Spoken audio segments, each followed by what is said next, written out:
Binge Audio, fabricant de podcasts depuis 2015. Salut, c'est Thomas Rozek. Comme tous les mois, il est temps de retrouver notre série Le Serment d'Augusta, un travail documentaire au long cours signé par Olympe de Gé et par le professeur Emmanuel Flamand-Rose, neurologue à la Pitié-Salpêtrière, et réalisé par Elisa Grenet. Une série qui explore les nombreuses transformations et questionnements qui traversent le monde médical. Dans ce 5e épisode, on va s'intéresser à la question de la vérité scientifique. Bienvenue dans Programme B.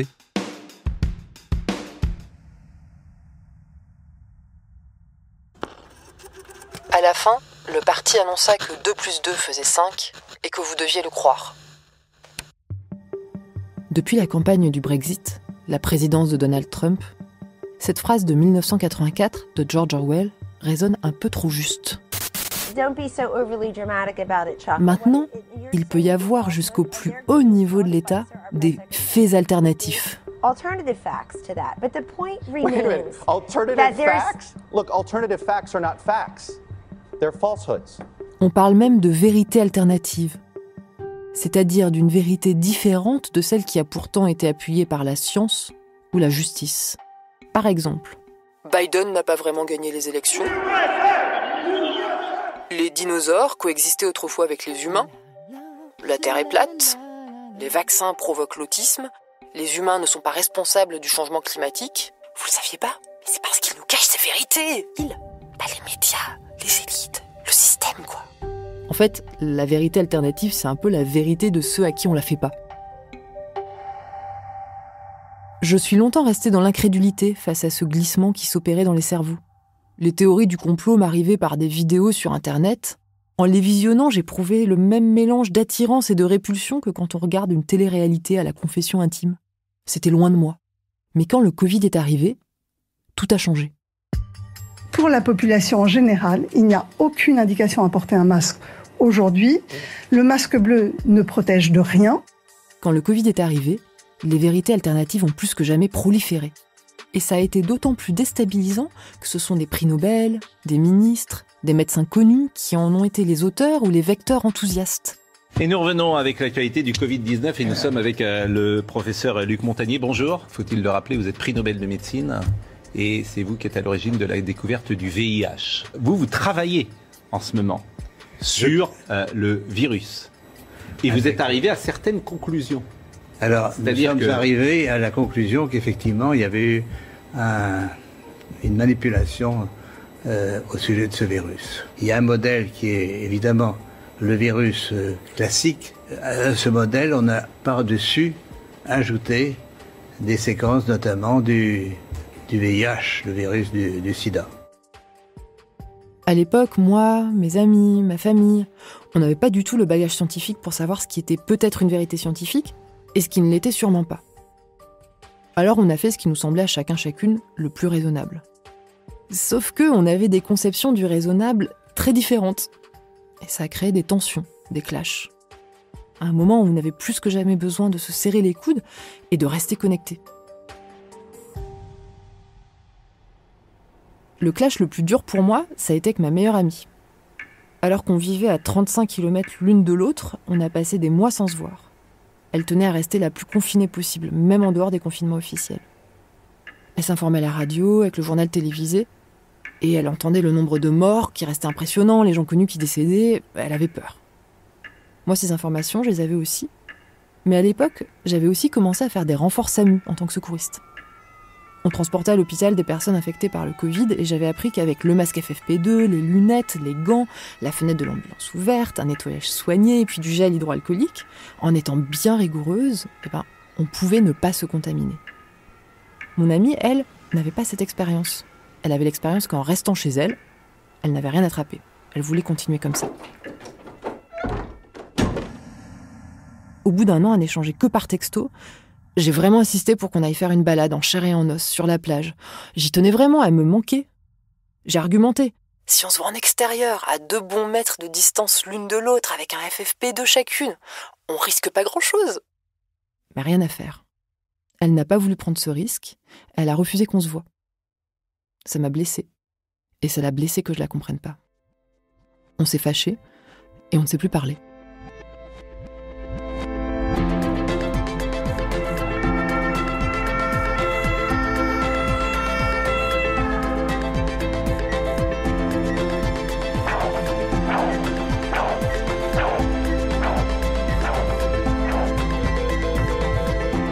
Le serment d'Augusta, épisode 5. J'irai chercher un peu plus loin la vérité.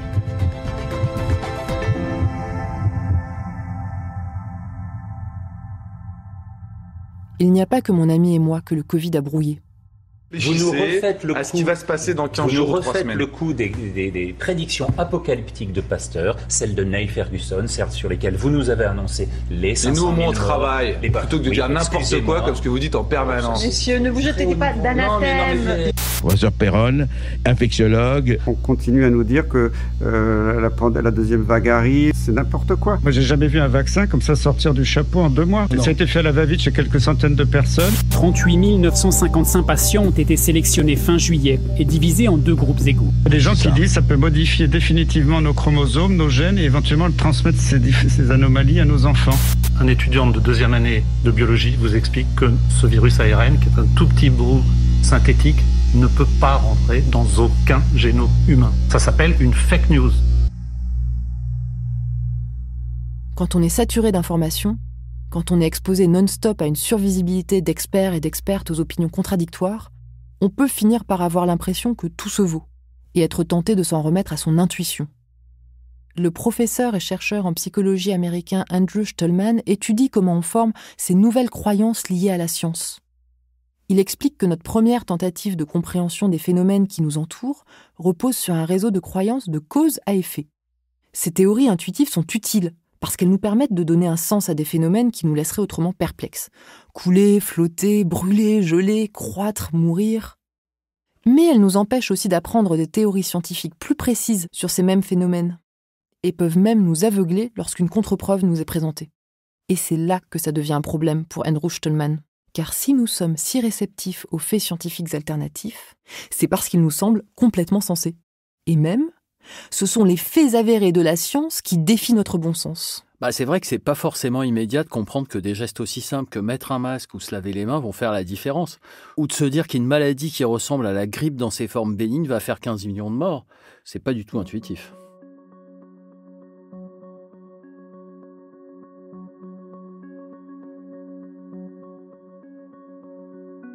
Gerald Bronner est une figure clé de la sociologie cognitive.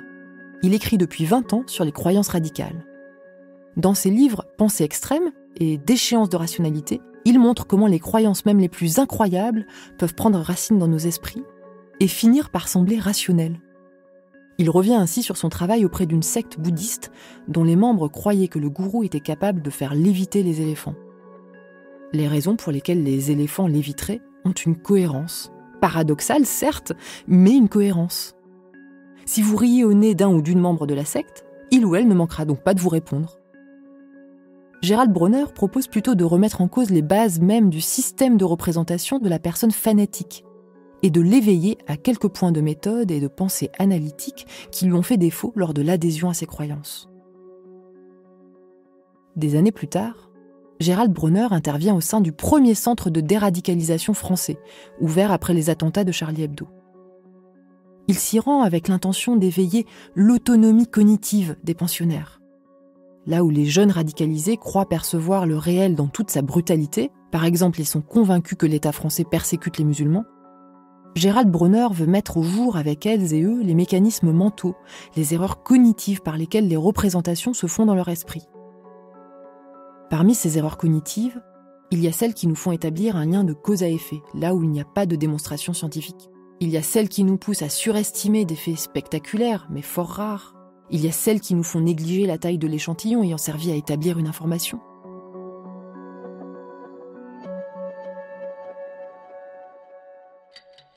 Gerald Bronner cite ainsi l'exemple d'un prestidigitateur dans les années 70, Uri Geller, qui annonce en direct à la radio être capable d'arrêter les montres au simple son de sa voix. Et en effet, de nombreux auditeurs et auditrices ont témoigné de ce pouvoir en appelant la station au téléphone. Et c'est un immense succès pour le magicien.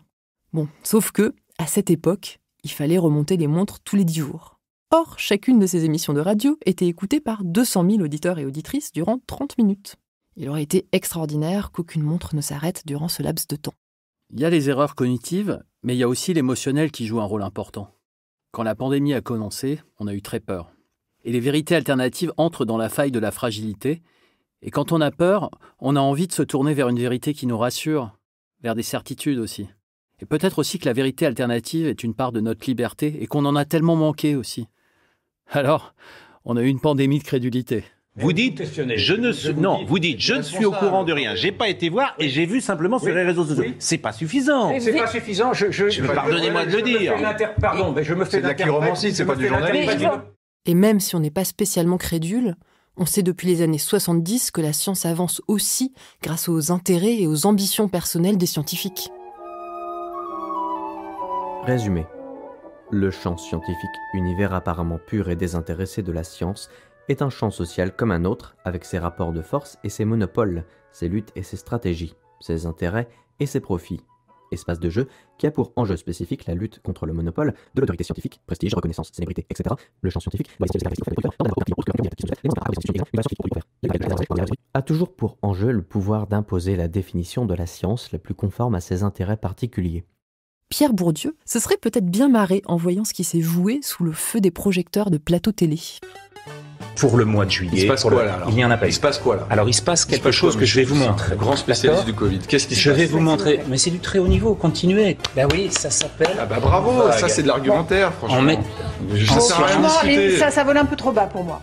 En assistant à ce type de joute entre médecins, j'imagine que certaines personnes ont pu prendre tout ça pour de l'incompétence. Vous êtes des porte-paroles de la peur, de la pandémie de la peur. On tue avec cette injection expérimentale. On tue des enfants. On tue tout le monde. 70% des personnes en réanimation sont non vaccinées. Pas vrai, mensonge. Faux d'état. Mensonge. Perroquet. Vous n'êtes qu'un perroquet, monsieur. Certaines en sont même venus à se dire que le travail scientifique était filtré, récupéré, dévoyé par le politique, par le système.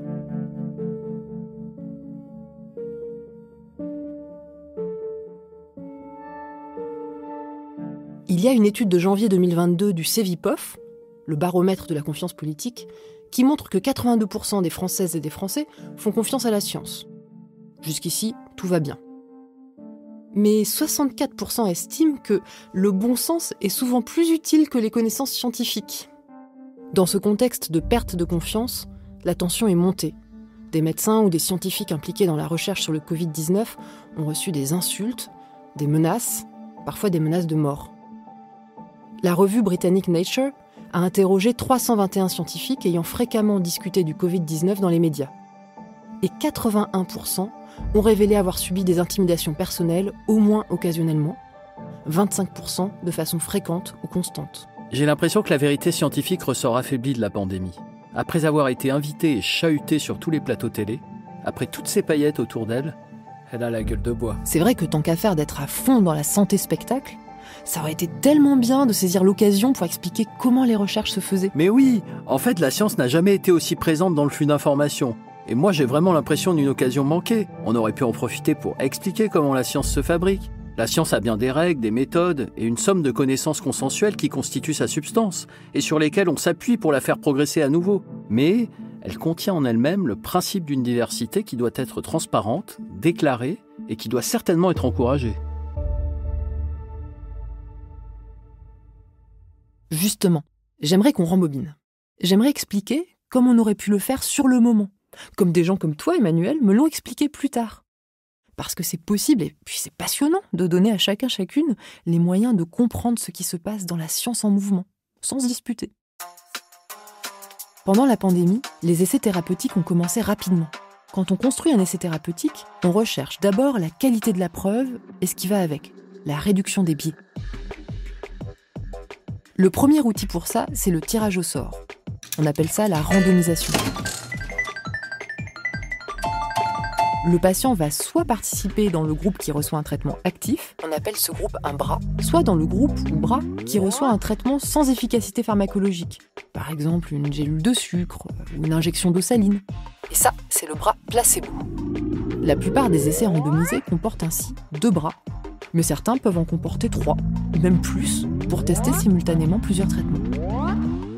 Ce que la randomisation permet, c'est d'avoir des bras comparables.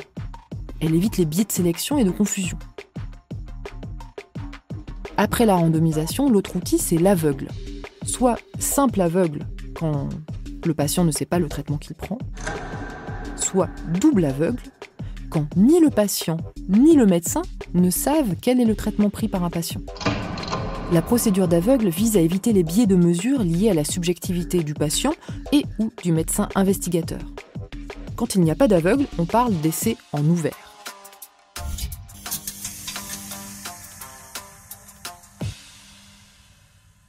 Bon, maintenant qu'on a posé ça, la question suivante c'est « Ok, mais si tout le monde suit des méthodes hyper cadrées, pourquoi peut-il y avoir débat scientifique ?» En fait, même quand on s'inscrit dans le cadre hyper normé qui permet de créer de la connaissance scientifique, il y a une dynamique qui est toujours à l'œuvre entre, d'une part, la recherche de pertinence et d'autre part, le besoin de robustesse. La pertinence, on l'évalue au regard des attentes de la société. Quand ça clash sur les plateaux télé pendant la pandémie, les partisans de la pertinence clament. Non mais là, il faut réagir en fait, c'est trop important. Oui, évidemment, il faut soigner en premier, il faut soigner. La santé d'abord. La robustesse, c'est se demander, est-ce que cette recherche, est-ce que ces essais thérapeutiques se conforment à une méthodologie rigoureuse ? Quand ça clash, les partisans de la robustesse demandent à corps et à cri. Mais en fait, pour faire les bons choix, il faut élever le niveau de preuve. Oui, et quitte à ce que ça prenne du temps. Et oui, bien sûr. C'est aussi simple que ça. Pour produire une recherche scientifique fiable, on a besoin à la fois que la recherche soit robuste, mais aussi que ces connaissances nous apportent collectivement quelque chose, qu'elles soient pertinentes. Mais parfois, les deux principes sont difficiles à concilier. Pendant la crise sanitaire, par exemple, on a eu une temporalité discordante entre, d'une part, l'urgence de la situation sanitaire, il fallait pouvoir trouver un traitement rapidement, et d'autre part, la nécessité de prendre le temps d'une recherche rigoureuse. Alors, certaines équipes de recherche vont choisir. Elles vont placer le curseur plutôt un peu plus vers la robustesse, ou plutôt un peu plus vers la pertinence. Voici un cas pratique. Il provient d'un article écrit par des chercheurs de l'Université Paris-Sud. Ils prennent l'exemple de 3 essais de traitement anti-Covid menés pendant la première vague en France. Les 2 premiers sont des essais interventionnels, c'est-à-dire qu'on intervient, avec un traitement par exemple, spécialement pour la recherche. e-Covid est un essai randomisé, en double aveugle, qui teste l'hydroxychloroquine versus un placebo. Cette approche est l'une des plus robustes et peut être considérée comme le gold standard de l'essai thérapeutique. Elle s'appuie notamment sur la simplicité et sur la minimisation des biais. Et puis il y a Discovery. Discovery est un essai randomisé, en ouvert, comparant l'utilisation de différentes combinaisons médicamenteuses. Ces 2 essais, e-Covid et Discovery, ont globalement privilégié la robustesse. Ils ont voulu en premier lieu apporter une preuve scientifique de qualité. e-Covid a privilégié la simplicité et la réduction des biais avec seulement 2 bras et le double aveugle. Du côté de Discovery, c'est la portée générale qui a été privilégiée en explorant plein d'options. Mais l'essai en ouvert a été une façon de gagner du temps dans le contexte d'explosion épidémique. Donc c'était plutôt un arbitrage qui penchait pour la pertinence sur ce point. Le 3e essai, c'est celui qui a été mené à l'IHU Méditerranée. Tous les patients étaient soignés avec des médicaments existants déjà, l'hydroxychloroquine et l'azithromycine. Ces médicaments existent et c'est légal de les prescrire. En revanche, comme la maladie est nouvelle, ils sont en dehors des conditions inscrites dans leur autorisation de mise sur le marché, donc c'est plus risqué. L'essai de l'IHU s'est positionné comme une étude observationnelle, c'est-à-dire qui notait et analysait rétrospectivement l'effet observé de ce soin dans des conditions non standardisées pour la recherche, c'est-à-dire en vie réelle dans le cadre du soin.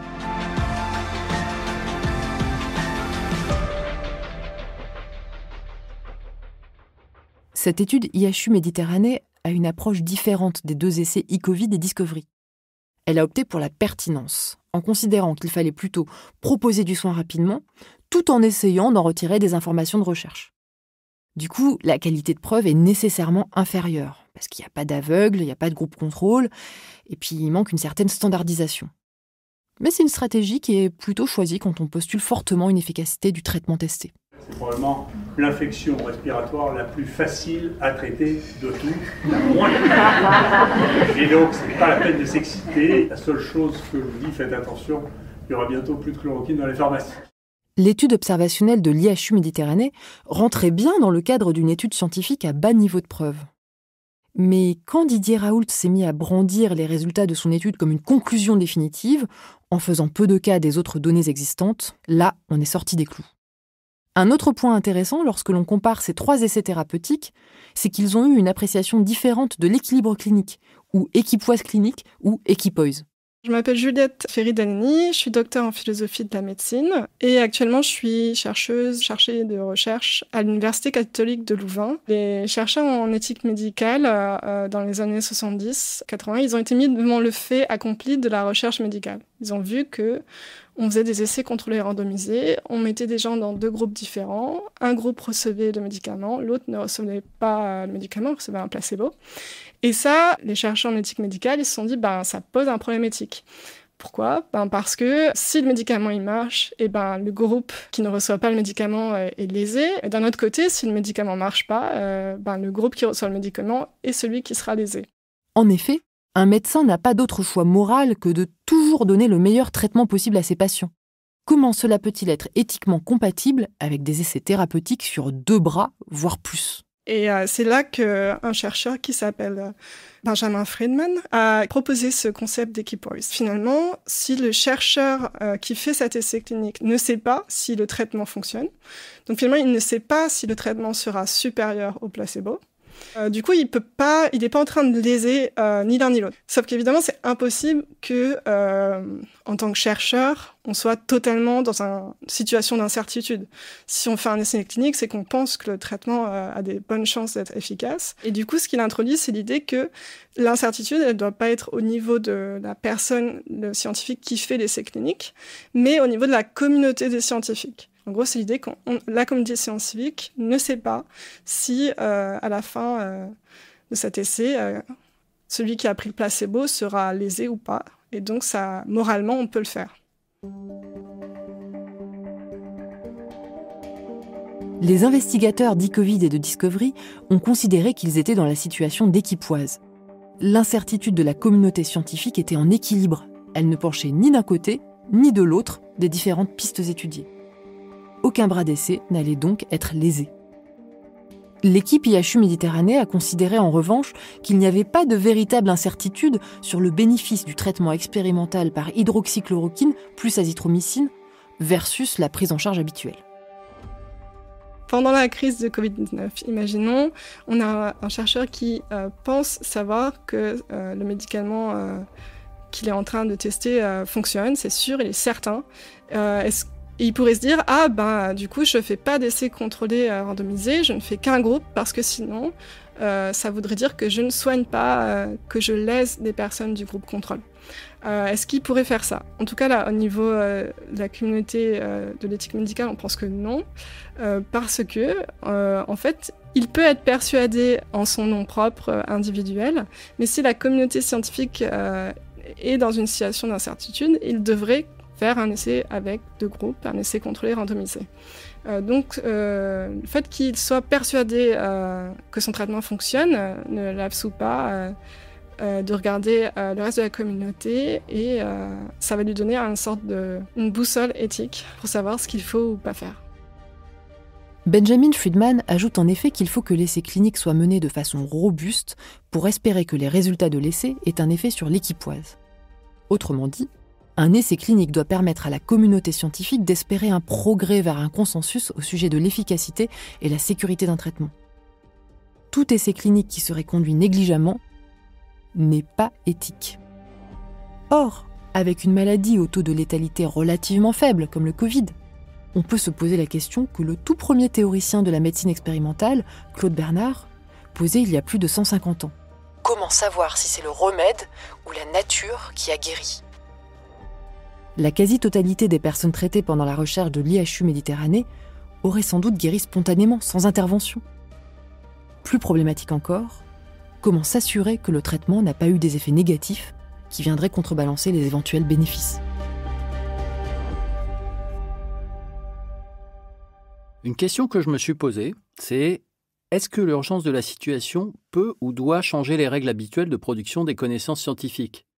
On aurait pu se dire que la pandémie était en quelque sorte le lieu d'une opération de secourisme et qu'il fallait agir vite. Sauf que, un secouriste dirait plutôt que c'est justement dans l'urgence qu'il faut se raccrocher au protocole. Une idée largement répandue serait que la recherche scientifique sacrifie des patients sur l'autel de la science. En fait, ça serait même plutôt l'inverse, puisque les essais apportant un fort niveau de preuve et comportant évidemment un groupe contrôle permettent de s'assurer qu'un nouveau traitement n'aggrave pas la situation des patients à cause de ses effets secondaires. En fait, il faut se défaire de la tentation de la balle magique, c'est-à-dire d'un traitement très efficace, ciblant parfaitement la pathologie sans produire aucun effet secondaire. Les balles magiques, en fait, c'est très rare en médecine. Les arbitrages entre pertinence et robustesse font partie du travail scientifique. C'est normal que les appréciations soient différentes d'une équipe à l'autre et en fonction du contexte. La diversité des approches et le débat sont positifs, puisque, une fois pris en compte l'ensemble des résultats obtenus, on obtient une meilleure fiabilité collective. Il y a un autre facteur qui impacte la production de la science, c'est la société. Tu vois par exemple, un des gestes barrières que l'on met le plus en avant, et à raison, c'est le lavage des mains. Et bien justement, je voudrais vous raconter l'histoire de la découverte scientifique du lavage des mains.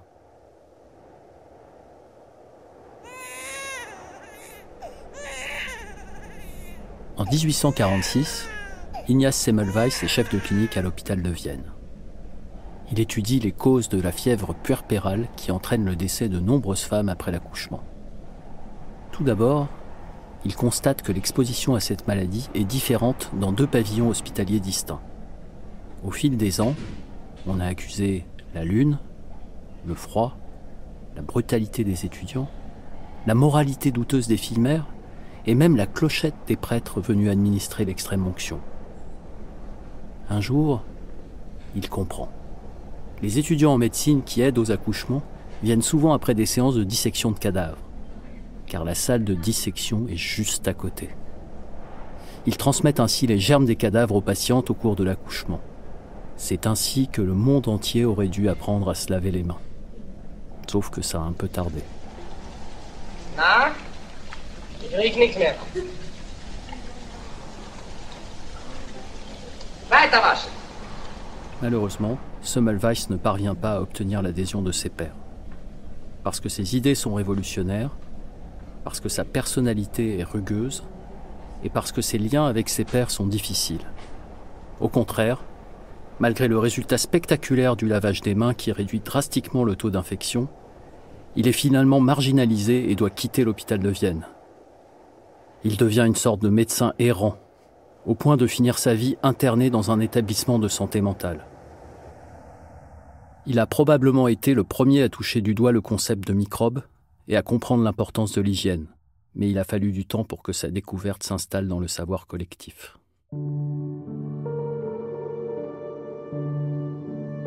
La tragédie qu'a vécue Ignaz Semmelweis nous raconte à quel point le facteur social peut être déterminant dans l'établissement de la vérité scientifique.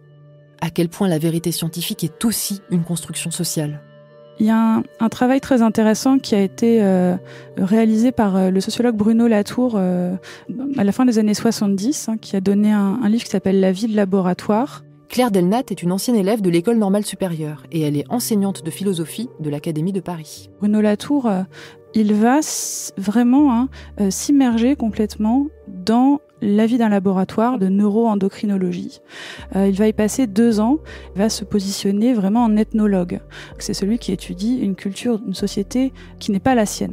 Latour montre que la recherche est un univers très concurrentiel et que ce qui détermine la publication d'un article et la reconnaissance par la communauté scientifique d'un nouveau fait ou d'un nouveau mécanisme n'est pas seulement déterminé par les qualités intrinsèques du travail qui a été fourni, mais aussi par des facteurs sociaux.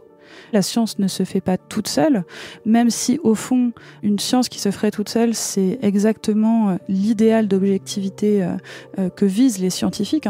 L'activité scientifique s'inscrit dans un contexte social et les vérités scientifiques ne sont pas comme ça des espèces d'idées qui flottent dans l'air, mais elles sont bel et bien construites, produites et validées, reconnues par une communauté scientifique.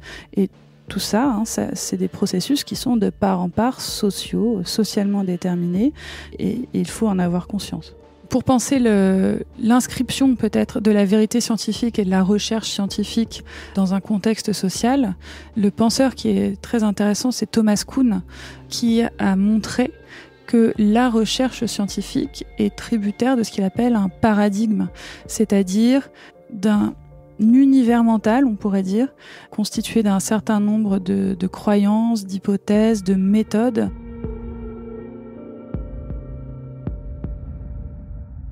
Pendant la pandémie, il y a un autre aspect important de la vérité scientifique qui est apparu. C'est que la vérité des hypothèses scientifiques ne peut pas être établie de façon absolue dans les sciences empiriques, c'est-à-dire les sciences basées sur l'observation et l'expérience, comme par exemple les sciences biomédicales.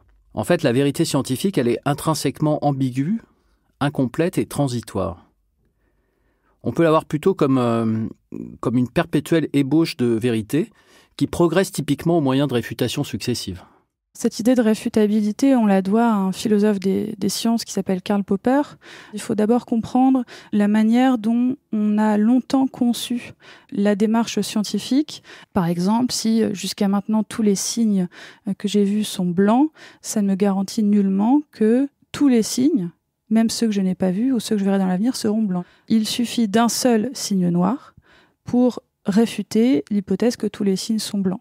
L'idée de Popper, c'est que plus j'échoue à réfuter mon hypothèse, plus mon hypothèse est robuste. Et là, on voit bien ce caractère provisoire de la vérité, puisque une hypothèse, une théorie qu'on ne parvient pas à réfuter, c'est une théorie qui est de plus en plus corroborée, de plus en plus robuste, mais qui sera toujours par définition pour Popper donnée à titre d'essai, puisqu'on ne peut pas exclure qu'elle soit réfutée un jour. D'autres éléments ont apporté de la confusion autour de la vérité scientifique pendant la période de la crise du Covid, et ils incitent à la réflexion. Alors pour commencer, on a assisté à la prolifération de l'ultra-crépidarianisme sur la place publique, soit spontané, soit incité par un emballement médiatique et la recherche du buzz. Ultra-crépidarianisme, ça caractérise la propension à donner son avis de façon assertive sur un sujet pour lequel on a peu de compétences légitimes. Ce mot, je le trouve amusant, il vient du proverbe latin « sutor ne supra crepidam ». Et ça veut dire « cordonnier reste au niveau de la sandale ». En filigrane, il y a le défaut d'humilité intellectuelle. Et si on ramène ça au contexte de la crise du Covid, tel que théorisé par le physicien et docteur en philosophie des sciences Étienne Klein, ça donne « je ne suis pas médecin, mais je suis d'avis que… ». Bon, et puis les humains, ils ont une tendance démontrée à surestimer leurs connaissances, précisément dans les domaines où ils en ont peu. L'effet Dunning-Kruger, c'est un effet qui a été mis en évidence par des psychologues. Au début, quand on commence à lire des choses, à se renseigner, à s'intéresser à un domaine, on a rapidement l'impression de le connaître, d'en avoir fait le tour, etc. Et que, au fond, si on continue à creuser, mais c'est ça qui est problématique, c'est que beaucoup de gens s'arrêtent. Si on continue à creuser, on prend la mesure de tout ce qu'on ne sait pas, au fond, de tout ce qu'on ignore. Et c'est ça la vraie connaissance, et à mon avis, c'est ça le vrai esprit scientifique, c'est la conscience de ce qu'on ne sait pas. Et on en a beaucoup parlé de cet effet Dunning-Kruger à l'occasion du Covid, puisqu'il y a eu énormément de prépublications d'articles scientifiques. Des gens sans formation scientifique particulière se sont mis à lire frénétiquement ces articles et se sont forgés des avis très arrêtés sur le Covid, pensaient tout savoir sur le Covid. L'effet Dunning-Kruger est un biais cognitif qui a touché le grand public, les journalistes, les gens qui connaissaient peu le sujet du Covid. Mais les scientifiques ont-ils aussi fait des erreurs en raison de biais cognitifs ? Je m'appelle Olivier Sibony, moi je suis professeur de stratégie à HEC Paris et j'ai écrit un certain nombre de livres et d'articles sur le jugement en général et l'erreur de jugement et en particulier sur le rôle des biais cognitifs dans le jugement. Un biais cognitif, simplement, c'est une erreur moyenne, une erreur partagée, une erreur qu'on va avoir tendance à commettre. Et donc le biais, c'est quand on a une erreur partagée, qui s'explique par une cause, et donc prévisible. Quand vous demandez à Daniel Kahneman, le psychologue américain qui est considéré avec Amos Tversky comme le découvreur de ce phénomène des biais cognitifs, si on peut dire, quand vous lui demandez s'il est mieux protégé contre les biais cognitifs que les autres, il vous dit mais pas du tout, ça fait 40 ans que j'étudie les biais cognitifs, ou 50 maintenant, et je fais autant d'erreurs que tout le monde, et je fais les mêmes, parce que c'est justement une composante de la nature humaine. Il ne suffit pas de se dire qu'on est un scientifique pour être protégé contre les biais cognitifs. Quand on voit arriver cette maladie, qui n'a pas encore de nom, qui s'appelle pas encore le Covid, on a tous besoin de se dire qu'est-ce que c'est que ce truc ? On a besoin de le mettre dans une case. Ça, c'est un bon exemple de ce qu'on peut appeler des biais de reconnaissance de pattern ou de modèle mental. Les pays européens se disent ce truc-là ressemble à la grippe. Les pays asiatiques se disent ce truc-là ressemble au SARS. On a des réactions complètement différentes. On a d'emblée des réactions beaucoup plus prudentes en Asie qu'en Europe. Une autre chose tout à fait frappante au tout début, vous vous rappelez sans doute, c'est que on a une épidémie qui ravage l'Italie, et nous, en France, pendant plusieurs semaines, on est là à regarder ça en se disant « mais ça n'arrivera pas chez nous ». Là, on est dans l'archétype des biais de groupe, des biais d'endogroupe et d'exogroupe, où on se dit « les Italiens, c'est pas nous. Ce qui se passe chez eux, les problèmes qu'ils ont, ne vont pas nous arriver à nous ». Troisième exemple, frappant pendant toute la crise d'ailleurs, c'est l'incapacité à anticiper la croissance exponentielle. Vous avez, pendant toute cette phase de confinement et d'après-confinement, des tas de gens apparemment très sensés qui disent « mais pourquoi diable est-ce qu'on n'augmente pas de 50% la capacité de nos hôpitaux ? Si on augmente même de 100% la capacité de quoi que ce soit face à quelque chose qui double en 3 jours ou en 8 jours, on a gagné 3 jours ou 8 jours. Et si on le laisse doubler une deuxième fois, on est de nouveau complètement débordé. Donc en fait, on n'arrive pas à se pénétrer de l'idée qu'on est face à un phénomène qui a une croissance exponentielle. Ça, c'est un biais très, très bien ancré. L'incapacité à prendre en compte la croissance exponentielle, c'est du lourd. On est habitué aux droites, on est habitué aux choses qui croissent de manière linéaire. Ça nous amène à un quatrième biais tout à fait frappant, c'est que quand on demande aux scientifiques, aux experts, aux épidémiologistes, au début de l'épidémie, à votre avis, combien il va y avoir de cas ?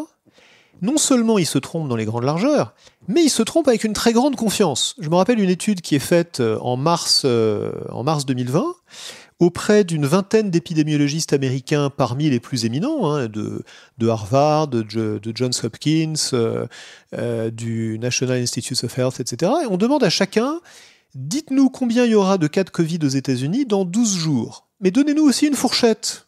Allez-y, dites-nous dans quelle mesure vous êtes dans l'incertitude. D'une part, ils se trompent tous, ou en fait tous, oui, sans exception, dans le sens de l'optimisme. C'est-à-dire qu'ils vont sous-estimer considérablement le nombre de cas, mais surtout, l'immense majorité de ces épidémiologistes, tous sauf 2 ou 3 de mémoire, vont donner une fourchette beaucoup trop restreinte. Donc plus on est expert, plus on va avoir tendance à surestimer ce qu'on sait, et plus on va avoir tendance à être trop précis et à faire des prévisions qui sous-estiment le degré d'incertitude.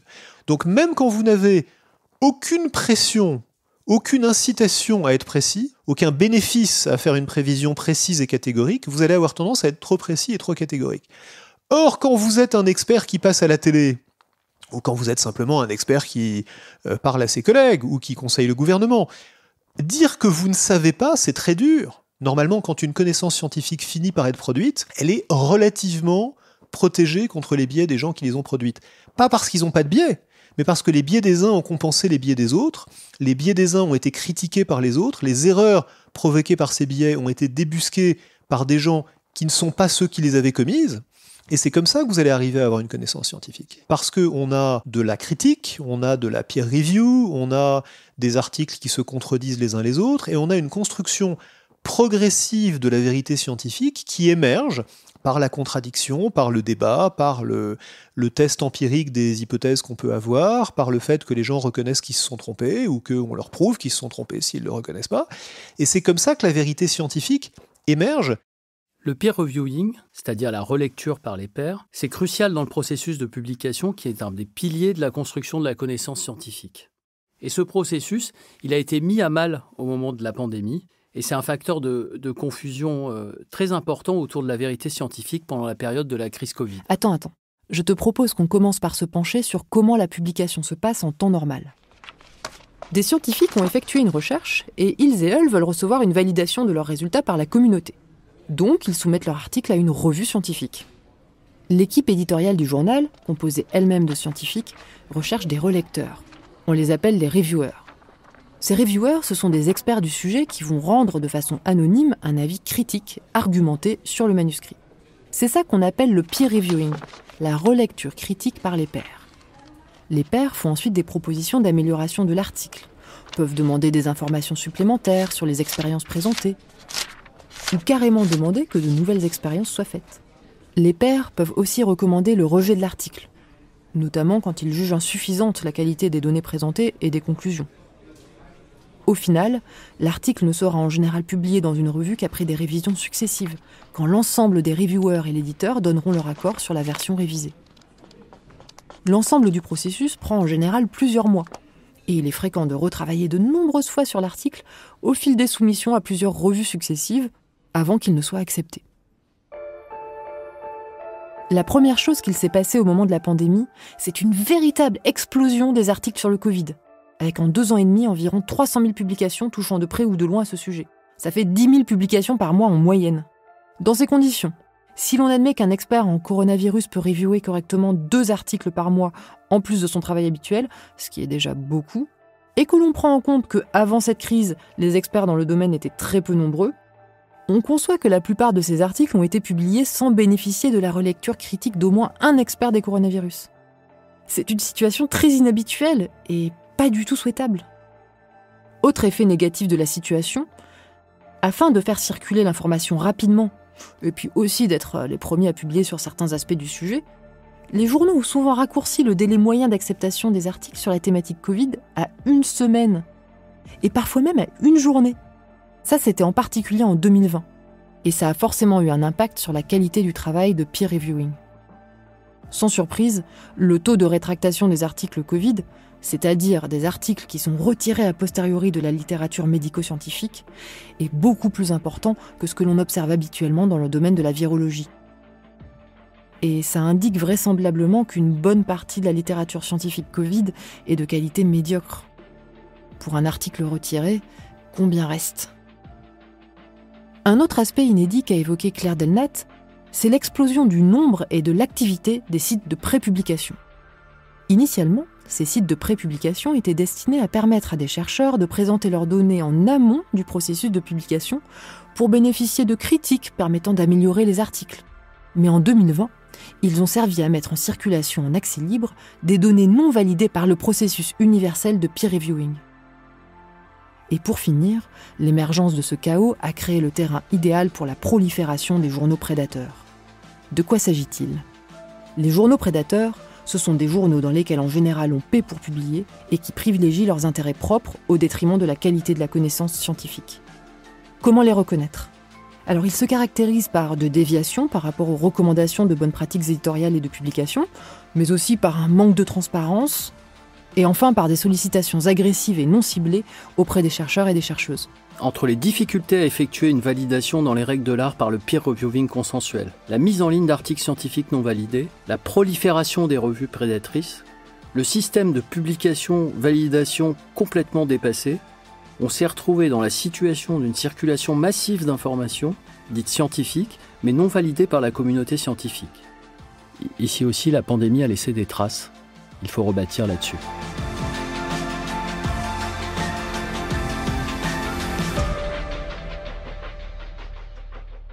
Il y a une histoire amusante de la vigilance épistémologique dans les sciences humaines, avec des chercheurs qui testent le peer reviewing par le canular. Le premier à faire ça, ça a été le physicien Alan Sokal. En 1996, il réussit à faire publier par la revue Social Text de la Duke University Press un article intitulé « Transgresser les frontières vers une herméneutique transformative de la gravitation quantique ». L'article n'a ni queue ni tête, et selon Sokal, il est généreusement assaisonné de non-sens qui A. sonne bien et B. flatte les préconceptions idéologiques des éditeurs. Estimant que l'absurdité de son article est évidente, le jour de sa parution, Sokal conclut que la revue méconnaît les règles de la rigueur intellectuelle, puisqu'elle s'est permis de publier un article sur la physique quantique sans prendre la précaution de consulter un spécialiste du domaine. En plus de l'explosion du nombre d'articles scientifiques sur le Covid, de la multiplication du nombre et de l'activité des sites de prépublication, un troisième facteur, c'est l'importance que les réseaux sociaux ont joué dans la dissémination de la connaissance scientifique. La nature même de leur fonctionnement personnalisé pour chaque utilisatrice, a pu nous faire perdre accès à des informations contradictoires, nous enfermer dans une bulle. When you go to Google and type in climate change is, you're going to see different results depending on where you live and the particular things that Google knows about your interests. That's not by accident, that's a design technique. C'est ce que le cyberactiviste Eli Pariser appelle la bulle de filtre. Il explique que sur les réseaux sociaux, aussi bien que sur les moteurs de recherche, l'information nous parvient par différents filtres. Ces filtres sont conçus à partir de différentes données comme notre historique, nos clics, nos interactions sociales, afin de prédire ce qui sera le plus pertinent pour nous. Si les algorithmes considèrent qu'une information n'est pas pertinente pour un ou une internaute, elle ne lui sera simplement pas présentée. Cette théorie, longtemps débattue, a été appuyée en 2020 par d'anciens cadres dirigeants, ingénieurs ou fondateurs de Facebook, Twitter, Instagram, YouTube, Google, venus témoigner avec inquiétude dans le documentaire Netflix « Derrière nos écrans de fumée ». La conséquence de cette bulle de filtre, c'est qu'on se retrouve retranché dans un état d'isolement intellectuel, confiné dans notre vision du monde et nos croyances. Nous avons alors moins de chances d'être exposés à une information qui nous stimulerait ou élargirait notre vision du monde, et moins de chances de tomber sur des faits qui réfuteraient des informations fausses partagées par d'autres. Nous sommes enfermés dans une sorte de prison intellectuelle, réconfortante et excitante à la fois, confirmant tous nos avis, toutes nos indignations et tous nos préjugés. Je m'appelle Aurélie Jean, je suis docteur en sciences et entrepreneur. Sur les réseaux sociaux, on peut aller transmettre de l'information, quelle qu'elle soit, sans qu'il y ait un système de vérification par nos pairs ou par d'autres individus, à part le fait que d'autres gens vont aimer, partager ou commenter vos contenus. En fait, il n'y a pas de hiérarchisation au regard de la qualité du contenu ou de la vérité scientifique du contenu, mais davantage au regard de la popularité du contenu. Ça veut dire qu'un contenu qui va être partagé beaucoup plus sur des temps courts, massivement par énormément de personnes, va être davantage mis en avant. Donc ça a des implications directes sur la vérité scientifique, puisqu'en fait, on va avoir des contenus qui seront beaucoup plus transgressifs, polémiques, voire complotistes, qui vont être partagés, puisqu'en fait, on sait que les contenus transgressifs, polémiques ou complotistes sont davantage partagés, ils font réagir les gens. Un autre point sur les algorithmes de recommandation et de suggestion de contenu, ce n'est pas lié à la popularité strictement du contenu, mais lié à vous-même en tant qu'utilisateur. Ce qui existe sûrement sur ces réseaux, c'est ce qu'on crée, on appelle ça des algorithmes de catégorisation. Donc on va catégoriser les utilisateurs en fonction de similarité statistique. Ça veut dire quoi ? C'est-à-dire qu'on va faire littéralement des classes. Donc ça se fait par apprentissage statistique. C'est un algorithme d'apprentissage classique qui existe depuis très longtemps. Moi-même, je les utilise tous les jours, ces algorithmes. Ils sont pas mauvais. Ça, c'est très important. L'algorithme n'est pas mauvais ou bon. C'est la manière dont on va l'utiliser, en fait, qui va faire que les conséquences sont mauvaises ou bonnes. Tout ça pour venir ensuite vers un effet qui est très connu, qui est l'effet bulle. Vous pouvez vous retrouver dans ce qu'on appelle une bulle d'opinion et d'observation du monde. Ce n'est pas nouveau. Les bulles sociales existent depuis l'histoire de l'humanité. La bulle étant d'abord la famille, puis aujourd'hui ça va être les écoles dans lesquelles on va, notre groupe d'amis, notre groupe professionnel. Enfin, c'est quand même, la bulle a toujours existé. La profonde différence avec la bulle sur des réseaux sociaux comme Twitter, par exemple, et ça pourrait être encore plein d'autres réseaux, c'est qu'en fait, l'effet bulle n'est pas une fatalité. Mais il existe et on peut l'éviter. Aller dans le sens de casser l'effet bulle irait en fait contre le modèle économique de ces plateformes. Donc, moi, je pense que c'est plutôt une bonne nouvelle pour eux. Ça veut dire qu'ils doivent modifier, ils doivent revoir le modèle économique, qui, je pense, en plus, n'est pas durable. Il y a des choses à faire évoluer dans le bon sens pour faire que ces réseaux continuent à vivre et ne menacent pas tant la démocratie que le débat public, que la vérité scientifique. Pour faire évoluer les choses, le sociologue Gerald Bronner, dont nous avons déjà parlé, argumente dans son livre Déchéance de la rationalité en faveur d'une militance citoyenne sur Internet. Plusieurs études de la Web Science ont en effet démontré qu'un faible nombre de personnes motivées peut influencer l'opinion sur Internet de façon beaucoup plus efficace que dans la vie sociale physique.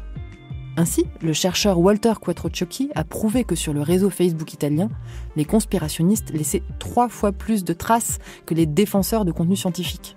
Alors ça ne signifie pas que les premiers sont 3 fois plus nombreux, mais simplement qu'ils sont 3 fois plus actifs.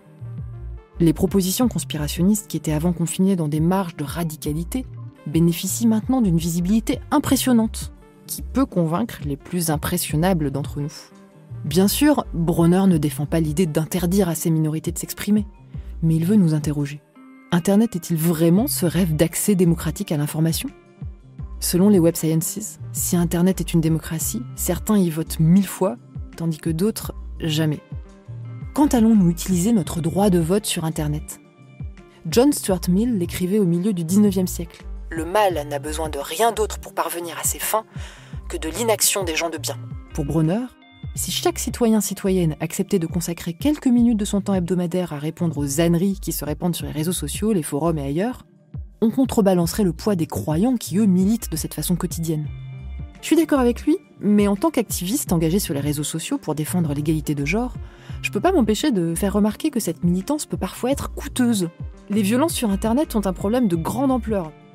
Alors, militance, oui, mais en s'outillant, en s'entourant, bref, en prenant soin de soi. Et puis, il y a la question de la militance pour la rationalité quand on est soignant. Comment, quand tu sors des études de santé, tu te débrouilles pour rester au fait de la vérité scientifique ? Avec toutes les publications, ça peut être un très gros boulot, chronophage. Puis une fois que tu as un bagage scientifique solide, comment tu fais entre ce bagage scientifique d'un côté et ce qui se passe dans la vraie vie de l'autre ?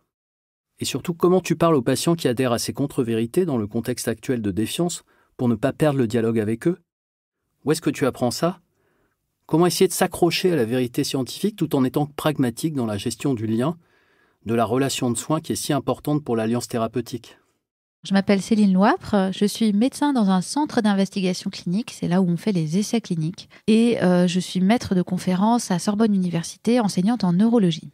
Je m'appelle Martin Dress, je suis maître de conférence des universités et praticien hospitalier à Sorbonne Université, et je travaille à La Pitié-Salpêtrière dans le service de médecine intensive réanimation. Comment je m'y prends pour rester à jour de l'actualité scientifique ? Alors, je vais être humble, parce que c'est pas facile comme question. Ce que je fais majoritairement, c'est discuter avec les confrères. Je trouve que finalement, discuter, confronter ses idées, c'est une façon de rester à jour, d'être au courant d'un papier scientifique récent qui vient de sortir ou qui va sortir, ou quelque chose qui jusqu'à maintenant était peut-être relativement encore peu connu. Quand on n'a pas la possibilité, en tout cas facilement, de pouvoir s'adresser à un expert, une experte de la question, je vais très rapidement sur les moteurs de recherche dédiés, type PubMed par exemple, ce qui me permet de dire que finalement l'information est fiable. Ça va être la qualité du journal.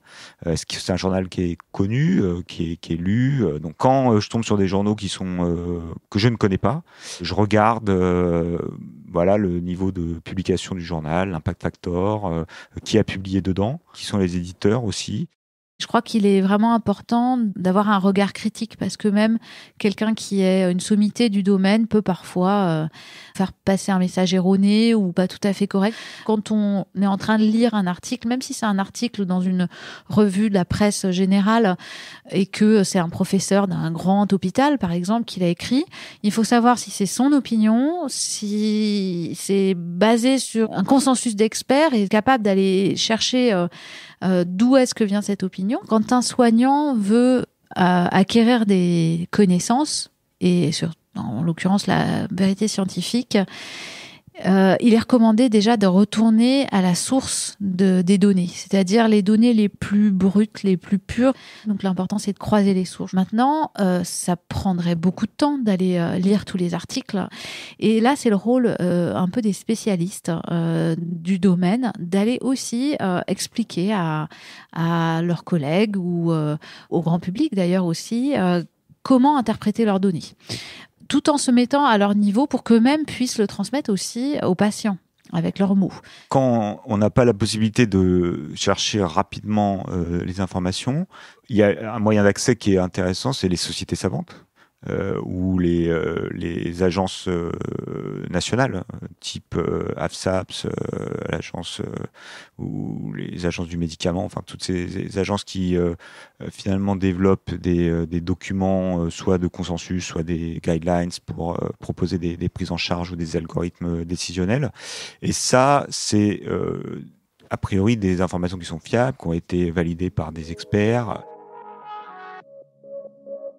Parfois, la relation de soins avec les patients, elle est émaillée d'épisodes dans lesquels on doit transmettre nos connaissances ou expliquer nos connaissances pour, par exemple, choisir un traitement de façon conjointe avec le patient.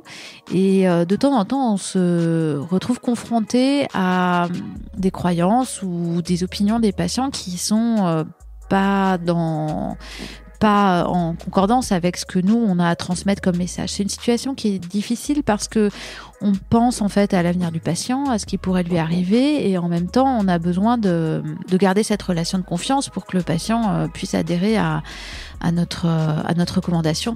Il y a quelques années, dans le domaine de la sclérose en plaques, on a été confronté à une situation un petit peu difficile qui était celle de l'hypothèse que la sclérose en plaques pouvait être due à un problème de circulation veineuse. Et ni une ni deux, il y a eu des cliniques qui se sont montées pour aller ouvrir les veines des patients. C'était quelque chose où on se disait, ça tient pas la route, mais en même temps, peut-être qu'on devrait quand même creuser. Et donc, on s'est retrouvés en parallèle à essayer de faire de la science et à essayer d'essayer d'expliquer aux patients que nous, on ne pouvait pas dépenser 10 000 € dans une clinique je ne sais où pour aller se faire ouvrir les veines. On était face à la détresse sur le handicap neurologique pour des patients qui avaient des formes parfois très graves pour lesquelles on n'avait aucun traitement à leur proposer. Mais des patients qui nous disaient, mais de toute façon, j'ai quoi à perdre? Et puis, ça tient la route. Regardez, c'est un scientifique, ça a été publié dans un grand journal. J'ai même un patient qui m'a dit, mais vous avez déjà publié dans ce journal? J'étais jeune chef de clinique, je n'avais pas encore publié dans ce type de journal, et j'ai dit non, effectivement, j'ai pas publié moi dans ce journal, mais vraiment, je préférerais que vous attendiez un petit peu, que d'autres équipes et éventuellement poser la question, etc. C'est important de garder le fil quelque part. C'est-à-dire, ok, j'ai pris du temps pour vous expliquer certaines choses, mais je vois que vous avez des doutes sur ce que je vous ai émis. On se revoit et on en reparle. Et rien que de voir qu'il y a ce suivi, ça permet aux patients de se raccrocher à nous, nous comme êtres humains, en fait.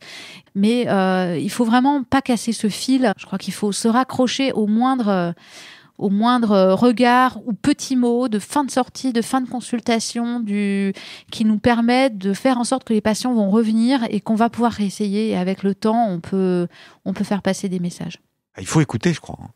Et il faut écouter les patients, ce qu'ils disent, et parfois la représentation qu'ils ont soit de la maladie, soit de leur traitement.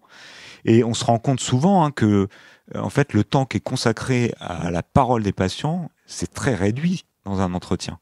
Nous, on s'en est rendu compte en réanimation quand on parle avec les familles, en mesurant de manière quantitative, c'est moins de 10% qui est consacré aux familles. Au début de la prise en charge du Covid, les familles nous demandaient mais pourquoi vous n'utilisez pas l'hydroxychloroquine, pourquoi vous n'utilisez pas tel traitement? On a vraiment eu ce parti pris qui était de dire assez facilement quelque chose qui au départ peut pétrifier d'ailleurs, quand on a des familles qui sont en attente d'informations, on leur dit écoutez, en fait on ne sait pas. Et c'est vrai qu'il y a eu un basculement, enfin c'est ce que j'ai observé, où le fait de reconnaître nos limites en toute transparence et en toute honnêteté a permis paradoxalement une adhésion à notre parole, à notre discussion, à notre justification de notre stratégie, qui était beaucoup plus acceptée par les familles. J'aime cette stratégie de l'humilité et de la transparence de Martin Dress. La philosophe Claire Delnat, elle, considère que la fragilité de la vérité scientifique est carrément sa force.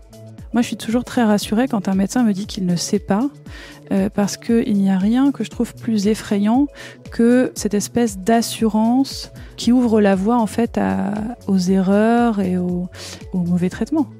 En fait, moi, je trouve que assumer cette ignorance, assumer le fait qu'on ne sait pas tout, peut-être pour différer la réponse d'ailleurs, ou pour orienter, dire écoutez, je reviens vers vous, ça je ne sais pas.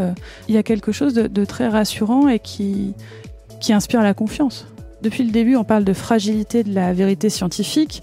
Quand on prétend en avoir fini avec une question, c'est qu'on est précisément dans la conviction, dans l'opinion, dans la conviction dogmatique. L'esprit scientifique est un esprit sceptique. Nos théories sont simplement des tentatives pour le cerner, pour le comprendre, pour l'approcher, mais on ne peut jamais pleinement vérifier l'adéquation de nos théories au réel.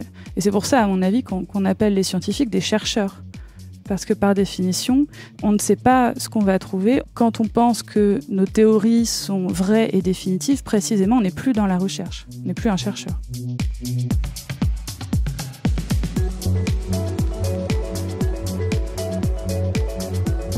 Le Serment d'Augusta est un podcast de Binge Audio, un hors-série Programme B en partenariat avec la faculté de médecine Sorbonne Université, écrit par Olympe de G et Emmanuel Flamand-Rose, avec la participation de Rosane Le Saint, réalisé par Elisa Grenet et produit par Anaïs Daïka. En supervision, David Carzon, directeur de la rédaction de Binge Audio.